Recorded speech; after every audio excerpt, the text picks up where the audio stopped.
እንደምን አላችሁ? ዛሬ እንግዲህ የስርዓቱ ወታደር የሚባሉ ካድሬዎች በመተማ ከተማ ምልስ ወታደሮችን አዳራሽ ውስጥ ሰብስቦ በመጥራት እንዲሁም ዛቻ ማስፈራሪያዎች ሁሉ ያሉበት ስብሰባ በማድረግ ተመልሳችሁን ሙቱልን፣ አይናችሁን ጡ፣ እግራችሁን ጡ፣ ተቆራረጡልን እያለ እንግዲህ የጀነጀነ ነው የሚባል በወጣቱ አነጋገር እንደዛ ነውና በዚህ ሂደት አለ። ትናንት በውልቼር ሄደን ትናንት እግሩ ላይ ሰውነቱ ላይ ጥይት ገብቶበት ያልወጣለት ያልታወሰም የቀበሌ ሚኒሻ ካቢኔ ካድሬ ሲያገላምጠው የነበረ ያ ሁሉ ነገር ተብሎለት ቅንጥፍጣፊ ነገር እንኳን ያላገኘ በማህበር እንኳን ተደራጅቶ የሆነ ጥቅም ለማግኘት የነማን ሰፈር ነህ የነማን ዘመድ ነህ ተብሎ ሲለይና ሲመረጥ የነበረ ሞራሉ ወድቆ ህይወቱ ተበላሽቶ በየበረንዳው በየአረቂ ቤት በየጠላ ቤቱ ራሱን ጥሎ የነበረን ሰራዊት ዛሬ ተመልሰህ ናሙትልኝ ያለ ነው ኦህዴድ።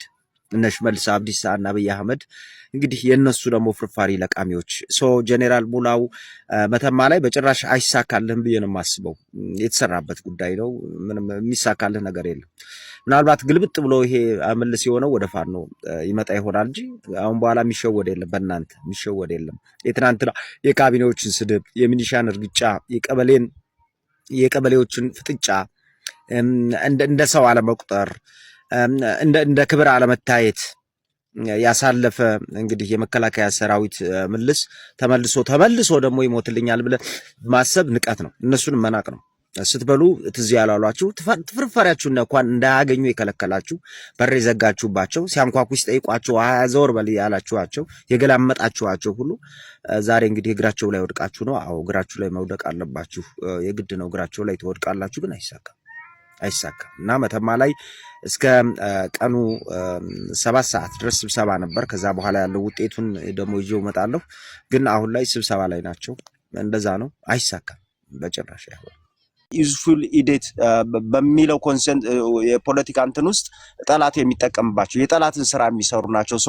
በእነዚህ እይታ በእነዚህ አካድ በእነዚህ ትንታኔ ትግሉ መታየት የለበትም ነው የኔ አቋምና እዚህ ላይ ሐሳብ ያላችሁ ሰዎች መግባት ማውራት እንችላለን። በርግጥ ባትሪም እየደከመ ነው፣ ግን የተወሰነች ደቂቃ ማውራት እንችላለን። ሐሳብ ያላችሁ ሐሳብ ልስማ። አዲስ አካውንት ነው። ያ አካውንት የተዘግቷል ለስድስተኛ ጊዜ። ፎሎ አድርጉት። ሐሳብ ያለው የለም። መልካም እንግዲህ እነዚህ ጠቃሚ ደደቦች የሚባሉ በእፍኝት መስለናቸዋል። እፍኝት ማለት እንስሳ ነች። በሴክሹዋል ግንኙነት ጊዜ እናት ልጅ ስታረግዝ አባትየው ግንኙነት እንዳደረገው ወዲያው ይሞታል። በሚያስገርመው ሁኔታ አባትየው ሲሞት እናቲቱ ነው የምትበላው። እናቲቱ አርግዛ የመውለጃዋ ጊዜዋ ሲደርስ ልጆቿ ከሆዷ ውስጥ ያድጉና እናታቸውን ይበሉና ይወለዳሉ።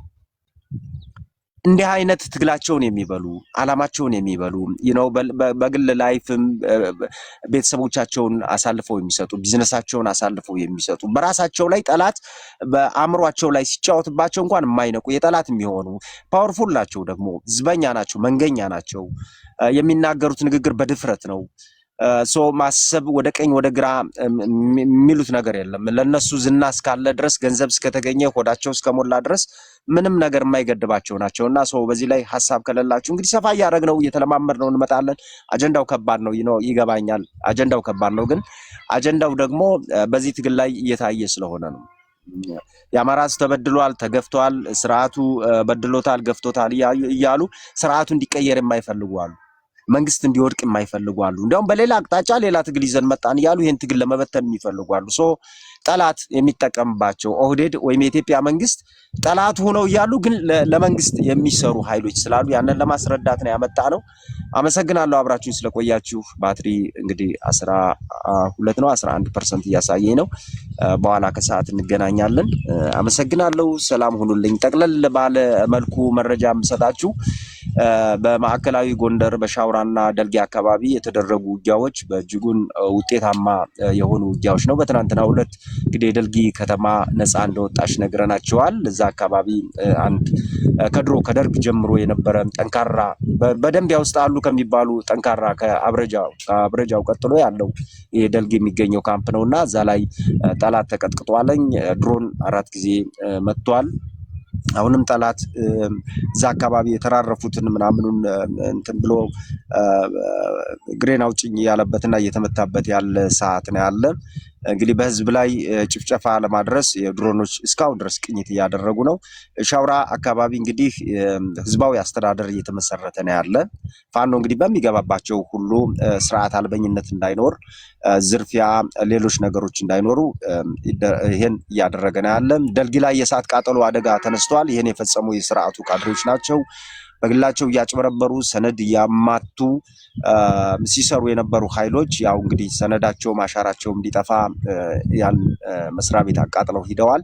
ይሄ ነው የሆነው እንጂ በፋኖ ውስጥ አንድም ነገር የሻውራ የባንክ ተቋማቶች አሁን እየሰሩ ናቸው። የፋይናንስ ተቋማቶች እየሰሩ ናቸው። ህዝባዊ አገልግሎት የሚሰጡ ለጤና ጣቢያ፣ ትራንስፖርት፣ መብራት፣ ውሃ፣ ስልክ፣ ባንክ፣ ሌሎችም የግብርና የተለያዩ መስሪያ ቤቶች በደንብ ደህንነታቸው ተጠብቆ እየሰሩ ነው ያሉ። አንድም የደረሰ ነገር የለም። ደልጊ ላይም እንግዲህ የአስቸኳይ ጊዜ አዋጅ ይኖራል። ፋኖ ሲገባ አካባቢው ሰላሙን ለመጠበቅ የሚያውጀው አዋጅ ያ ከተነሳ በኋላ በቀጥታ ህዝባዊ አስተዳደር ይመሰረታል። ተቋማቱ የኛ ነው። ሁሉም ነገር የኛ ነው። ሁሉም ይህ ስርዓት ሲወድቅ ራሱን ይዞ ነው የሚወድቀው። የሚቀረው ነገር ንብረት ሁሉ የህዝብ ንብረት፣ የኛ ንብረት። በአንድ ንብረት ላይ ጉዳት እንዲደርስ አንፈልግም። ነገር ግን በስርዓቱ ውስጥ ወንጀል የሰሩ ያጭበረበሩ፣ የሰረቁ ሌቦች እንዲህ አይነት ስራዎች እየሰሩ ናቸው። ይሄ